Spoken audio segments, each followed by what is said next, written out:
Barkanku da kallon tashar mu ta koyi da kanka a wannan lokaci. A bidiyon mu na yau za ku ga yadda ake haɗa dabbar fox ta hanyar nannaɗe takarda kamar haka, wanda ake kira origami a turance. Kamar yadda kuke gani ga guda uku nan mun haɗa da fari da yalo da kuma ja, kuma ba abin da ake bukata illa takarda da kuma biro ko maka kamar wannan. To da farko dai ga takardar da za mu yi amfani da ita. Mai wannan takarda za ta iya kasance ta fi girma ko kuma ta fi kankanta. Za a nannaɗa ta gida biyu ta yadda bakin sama yana taɓa na ƙasa. Sannan bayan an nannaɗe ta haka za a ga cewa ya yi daidai, tsakiyan ya haɗa da juna. Sannan sai a ƙara nannaɗe ta gida biyu kamar haka.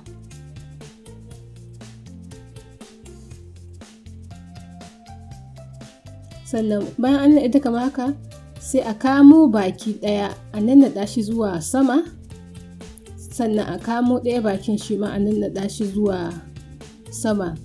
A tabbatar cewa suna da naɗuwa sosai, ana danne bakin bayan an nannaɗe. Sannan sai a duba tsakiyan, sai a kalmashe shi haka a nannaɗe ta yadda tsakiyan zai zama shine a sama.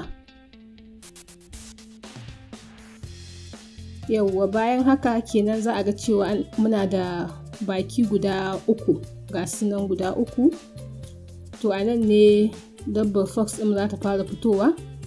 Za a kama baki guda ɗaya kamar haka a nannaɗe shi, ba har tsakiya za a nannaɗe ba. Wannan shine kunne ɗaya na dabbar.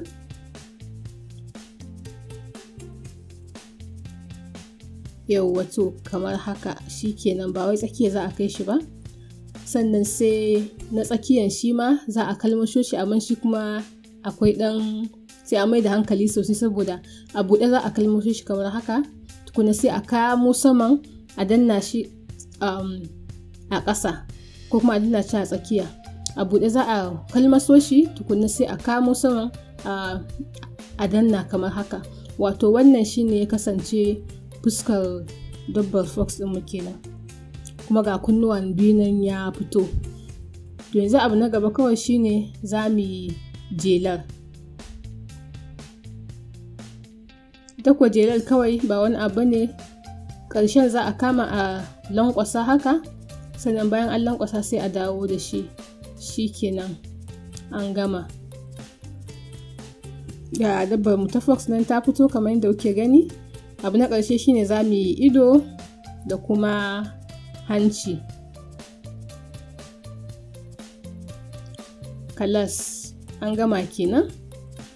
Yanda ake haɗa kenan, kuma ga guda ukun da dama muka riga muka haɗa, yanda ya mai da su huɗu kenan. To da fatan dai kun ji daɗin wannan bidiyo. Idan kuna son samun wasu daɗaɗɗen bidiyoyi kamar wannan, sai ku biyo mu a wannan tasha. Kafin nan ku yaɗa wannan bidiyo da 'yan uwanku da abokan arziki. Mun gode, kuma sai an jima.